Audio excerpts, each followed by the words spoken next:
ये कहानी शुरू होती है ममीज की दुनिया से। यहाँ एक जबरदस्त किस्म की रेस चल रही है और बहुत सालों से इस रेस का चैंपियन थट है, जो अभी भी इस रेस को जीतने ही वाला। पर अब ये शायद मुश्किल लग रहा है क्योंकि थट की गाड़ी का टायर निकल गया है। इस वक्त वो हार जाता, वो अपनी होशियारी दिखाते हुए अपनी गाड़ी को उछाल लेता है।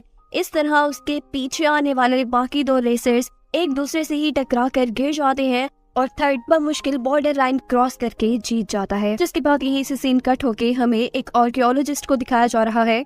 आर्कियोलॉजिस्ट पुरानी चीजों पर स्टडी करते हैं। वो नेफर नामी प्रिंसेस के कॉफिन को ढूंढ रहा था। उसे प्रिंसेस की मम्मी चाहिए थी अपने म्यूजियम में रखने के लिए। फाइनली इस आर्कियोलॉजिस्ट को नेफर का कॉफिन मिल ही जाता है, लेकिन हैरानी की बात ये थी कि उस कॉफिन के अंदर तो मम्मी ही नहीं थी। ये आर्कियोलॉजिस्ट भी सब देखकर बहुत हैरान था। तभी वो देखता है कि कॉफिन के दरवाजे पर एंशिएंट लैंग्वेज में यानी पुरानी लैंग्वेज में कुछ लिखा हुआ है। डिकोड करने पर आर्कियोलॉजिस्ट को पता चलता है कि ये कॉफिन कोई आम कॉफिन नहीं है, बल्कि ये कॉफिन दो दुनियाओं को मिलाता है, इंसानों की दुनिया को ममीज की दुनिया से। आर्कियोलॉजिस्ट को तो ये सब पढ़कर यकीन नहीं आ रहा था, लेकिन तभी वो देखता है एक ऐसा अजीबोगरीब बग जो उसने कभी इस इंसानी दुनिया में नहीं देखा। वो बग बहुत तेजी से चलते चलते अचानक से गायब हो जाता है। इसका मतलब था कि वो बग दूसरी दुनिया में जा चुका है। इसी ममीज की दुनिया में थर्ड, जो कि अभी रेस जीता है, वो अपने फैंस को ऑटोग्राफ देता है और फिर उसके बाद ये ऐलान करता है कि वो आज से इस काम से रिटायरमेंट ले रहा है।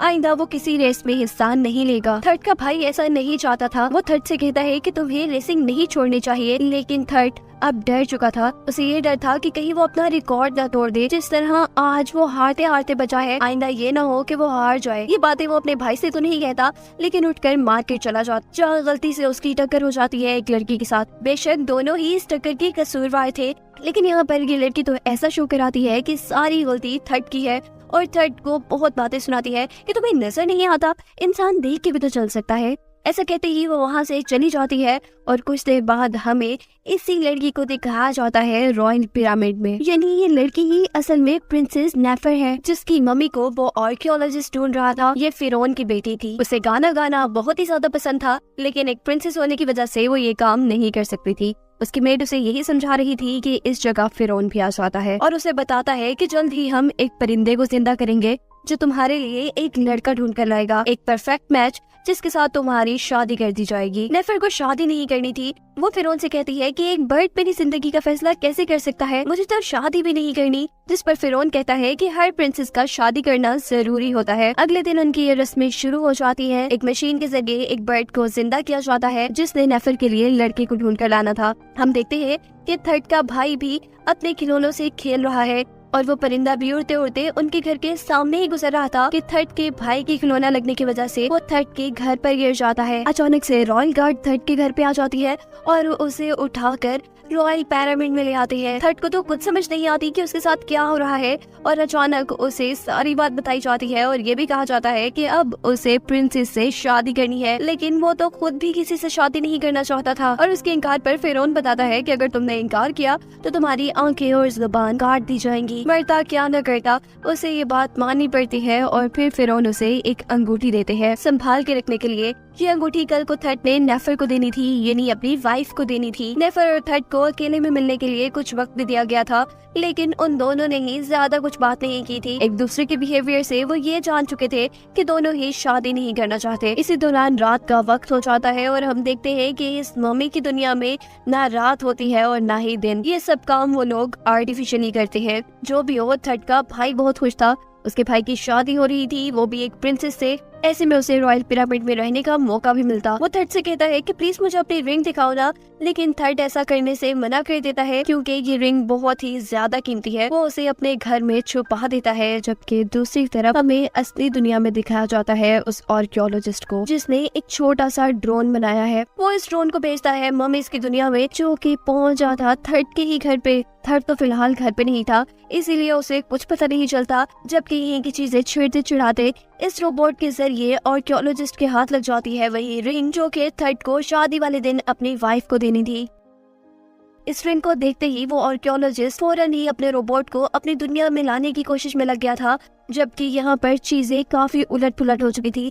इन्हीं चीजों का एक धमाका होता है, जिसे सुनते ही थर्ड और उसका भाई फौरन घर के अंदर आते हैं और उन्हें पता चलता है कि कोई उनकी रिंग चुरा गया है। देखने पर थर्ड को पता चलता है ये काम दूसरी दुनिया से आए किसी इंसान का या किसी और चीज का है, और अब अगर उसे ये रिंग हासिल करनी है तो उसे दूसरी दुनिया में जाना होगा। अब ये लोग उस ब्रिज का इस्तेमाल करते हुए आ जाते हैं इंसानों की दुनिया में। यहाँ और करने पर उसे आर्कियोलॉजिस्ट के हाथ में एक रिंग का बॉक्स दिखता है। वो ये जान चुका था कि रिंग का बॉक्स इसका ही है और हमारी दुनिया में आने वाली हरकत भी इसी इंसान ने की होगी। वो इस रिंग लेने की कोशिश में थे, लेकिन अचानक से उनके पास कोई आ जाता है, जिनसे छुपने के लिए वो लोग एक बॉक्स के अंदर चले जाते हैं। लेकिन उनकी खराब किस्मत, ये बॉक्स तो उन लोगों ने कहीं और लेकर जाना था। यहाँ उन्हें किसी और के भी होने का पता चलता है, और ये थी असल में नेफर, जो कि थर्ड का पीछा करते करते ही यहाँ पर आई थी।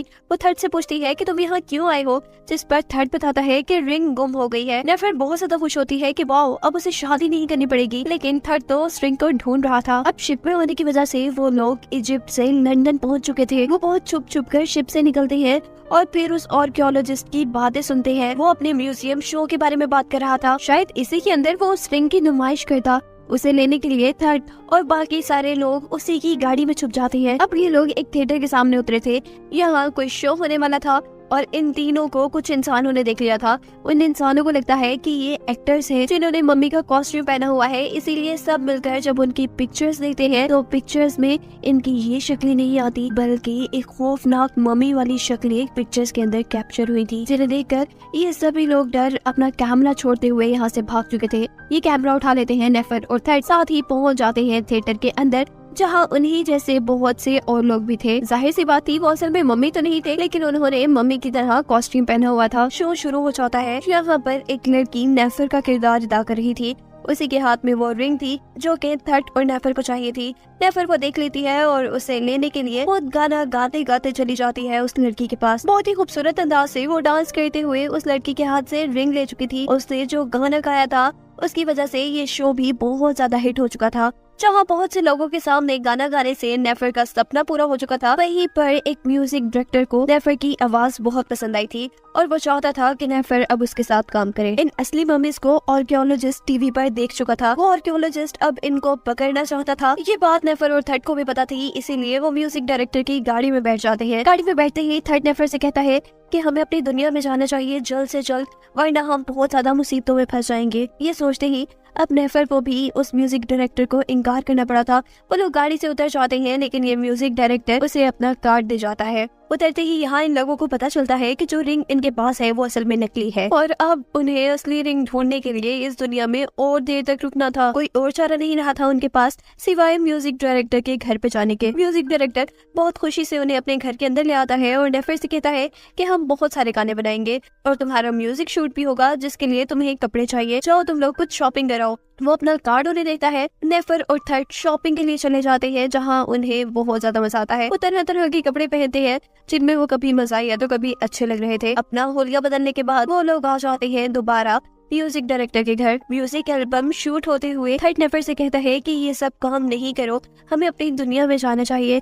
लेकिन नेफर कहती है तुम क्या जानते हो, मेरा बचपन से ही गाना गाने का सपना है और मैं फिरौन के लिए अपने डैड से इतना डरती हूँ कि उनके सामने तो मेरी आवाज ही नहीं निकलती। ये सुनकर थर्ड का भी दिल नरम हो गया था। वो कहता है ठीक है, मैं तुम्हारे साथ रहूंगा तुम्हारी इस खूबसूरत जर्नी में। एक के बाद एक नेफर की कई गाने शूट हो चुके थे और सारे ही सुपर हिट गए थे। नेफर कुछ ही दिनों में बहुत मशहूर हो गई थी। टीवी और इंटरनेट पे आने की वजह से उस आर्कियोलॉजिस्ट को भी नेफर और थर्ड की लोकेशन का पता चल चुका था।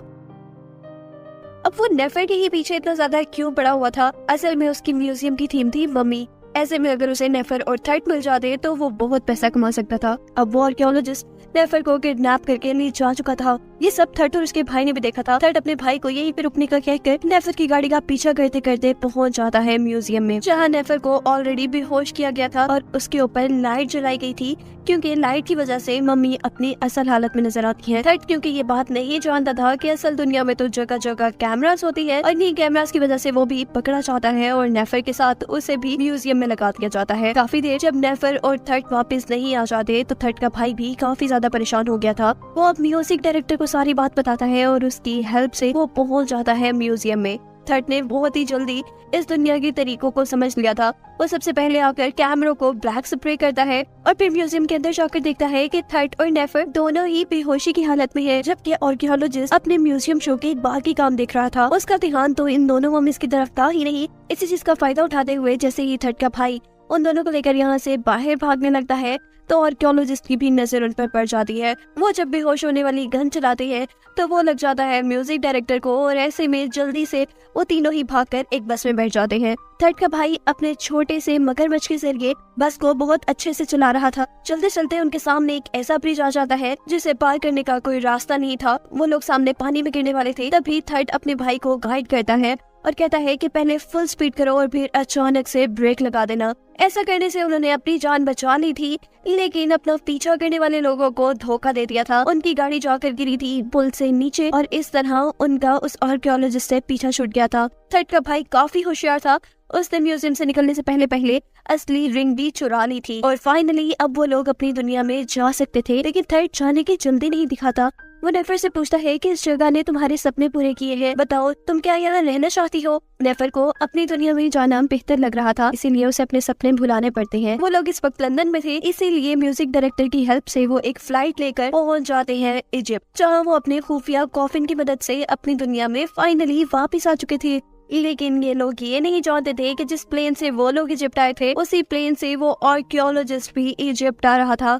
वो एक बहुत बड़ी सी क्रेन लेकर मम्मीज की इस दुनिया पर हमला कर देता है और फिर क्रेन को चलाते चलाते वो पहुंच जाता है रॉयल पिरामिड तक, जहाँ उसे नजर आता है फिरौन। फिरौन के सामने बाकी सब क्या चीज थे। अगर उसे फिरौन अपने म्यूजियम में दिखाने को मिल जाता तो क्या ही बात थी, वो कितना अमीर हो जाता। इसी सोच में वो फिरौन को किडनैप कर लेता है। नेफर उसे बचाने की कोशिश करती है, जबकि थर्ड अपने घर पे था। थर्ड नेफर से प्यार करने लगा था, लेकिन क्योंकि नेफर ने उसे कह दिया था कि वो उससे शादी नहीं करना चाहती, इसीलिए वो बहुत उदास था। उसका भाई अगर उसे कहता है कि तुम्हें पता है फिरौन को किडनैप कर लिया है उसी आर्कियोलॉजिस्ट ने और नेफर को तुम्हारी मदद चाहिए होगी, पर थर्ड कहता है ऐसा कुछ नहीं होगा।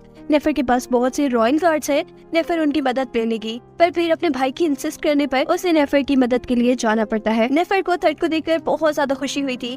थर्ड भी काफी अर्से बाद दोबारा अपनी बग्गी में बैठा था, वो भी फिरौन को बचाने के लिए। लेकिन इस मर्तबा भी उसकी बग्गी पहले की तरह उसे धोखा देने वाली थी। उसका टायर निकल ही वाला था कि अचानक से वो अपने टायर वाला स्टिक ट्रेन के ऊपर ही रख देता है। यही वजह थी अब वो भी आर्कियोलॉजिस्ट के साथ बहुत तेजी से आगे बढ़ रहा था। थर्ड को तो पता था कि सामने खाई है, लेकिन इस आर्कियोलॉजिस्ट को ऐसा नहीं पता था। जितनी उनकी स्पीड तेज थी, अगर वो ब्रेक न लगाते तो उन्होंने खाई में ही गिरना था। थर्ड नेफर और फिरौन को वहाँ से दूर फेंक देता है और उस आर्कियोलॉजिस्ट से अपनी जान छुड़ाने के लिए वो खुद भी उसी के साथ खाई में गिर जाता है। नेफर ये देखकर बहुत ज्यादा परेशान थी। वो बहुत रोती है कि थर्ड ने उसकी और उसके डैड की जान बचाने के लिए अपनी जान दे दी। वो यहाँ पे कन्फेस भी कर चुकी थी कि वो थर्ड से कितना प्यार करती है कि अचानक थर्ड ऊपर आ जाता है। असल में उसने नेफर की रिंग को एक धागे से बांधकर अपने गले में पहन लिया था और इसी धागे ने उसकी जान बचाई थी, क्योंकि वो धागा एक बड़े से पत्थर के साथ अटक गया था। उसको जिंदा देखकर नेफर जितनी खुश थी इतना कोई खुश न होता। वो उसे गले लगा लेती है और यहाँ पर दोनों कन्फेस करती है कि वो दोनों ही आपस में एक दूसरे से बहुत मोहब्बत करते हैं। ऐसे में अगले दिन उनकी शादी हो जाती है और शादी वाले दिन नेफर सभी के सामने गाना गाती है। आज तो फिरौन ने भी उसे नहीं रोका था। वो बहुत ज्यादा खुश थी और इसी सब के साथ ये मूवी यहाँ खत्म हो जाती है।